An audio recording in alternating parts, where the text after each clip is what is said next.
les 110, bienvenue sur votre chaîne. Aujourd'hui, je vais faire un petit dédicace à mes premiers abonnés. Il s'agit donc de Gisèle Bandou, Rodrigue Landou, alias Tonroro, ainsi que la petite Chana Merveille. Je vous remercie, que mon Dieu vous bénisse encore pour ce dévouement, pour vos petits doigts qui ont été cliqués.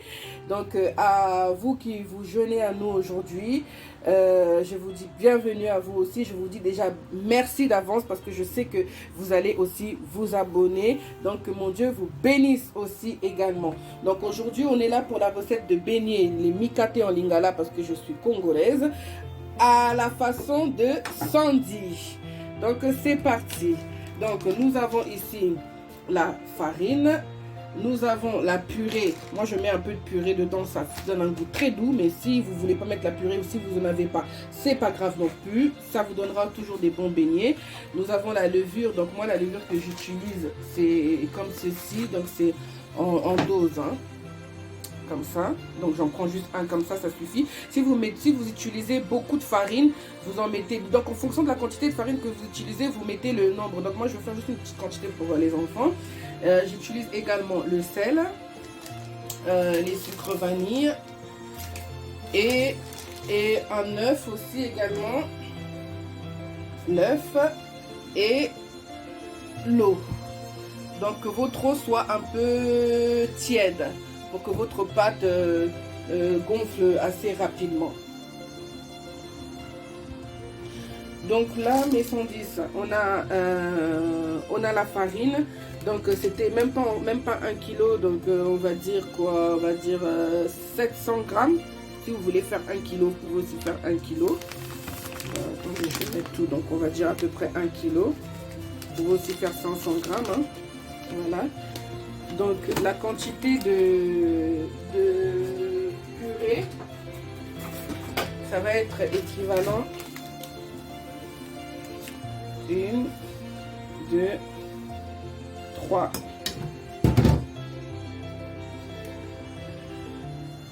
À 4 cuillères à soupe de purée. Et ensuite, vous allez venir rajouter votre sucre que j'ai pas cité au début. Donc, ça sera équivalent à peu près un verre.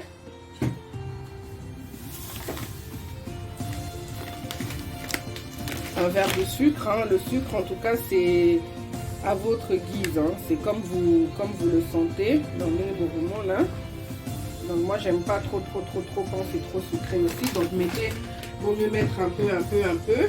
Donc, en fait, moi, les beignets, je mets tout en même temps. Donc voilà, vous voyez bien, j'ai tout mélangé.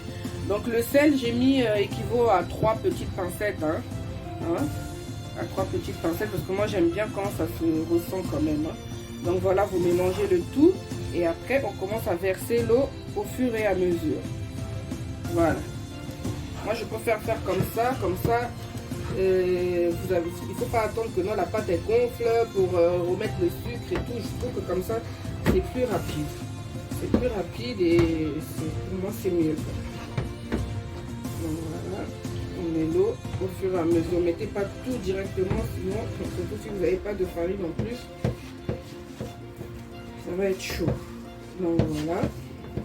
Une bonne pâte, c'est un bon pétrissage. Donc il faut vraiment au baloussa, vraiment bien jusqu'à ce que votre pâte va devenir un peu élastique. Et là vous allez savoir que non, la pâte c'est bon. Donc vous voyez, encore un peu.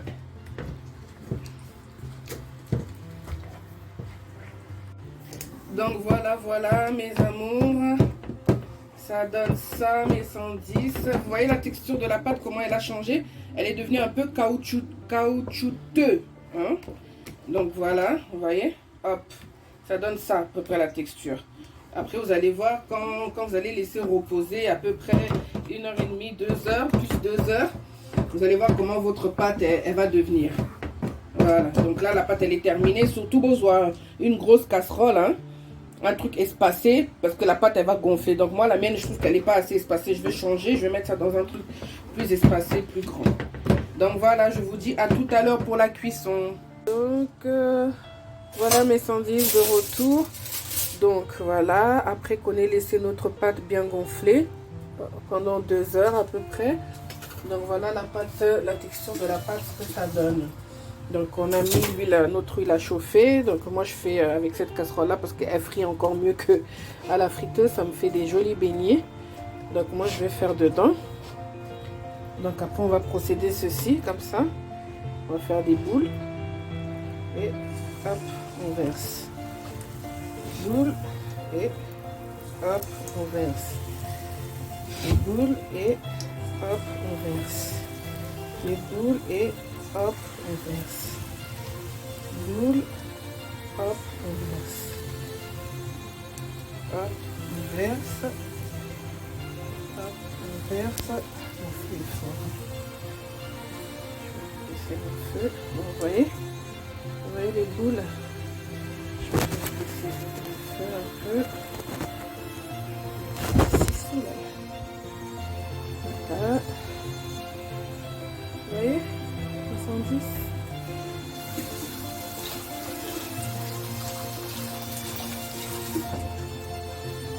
Voilà. Donc là, quand c'est comme ça, il faut tourner. Vous voyez, hein, ça fait des jolies boules. Vous voyez, c'est pas compliqué, hein. Voilà.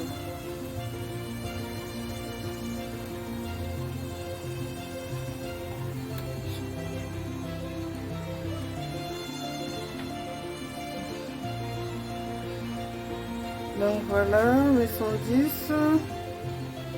On est là de retour, donc vous voyez. Le beignet, waouh, ça donne ça. Voilà, donc c'est terminé. Après, vous pouvez mettre ce que vous voulez. Vous pouvez mettre rajouter du sucre en poudre, du Nutella. Nous, on mange ça comme ça avec les mwamba. C'est le beurre de cacahuète. C'est très très bon aussi. Donc voilà, à nous dire à bientôt les 110. Bisous, bisous, que Dieu vous bénisse.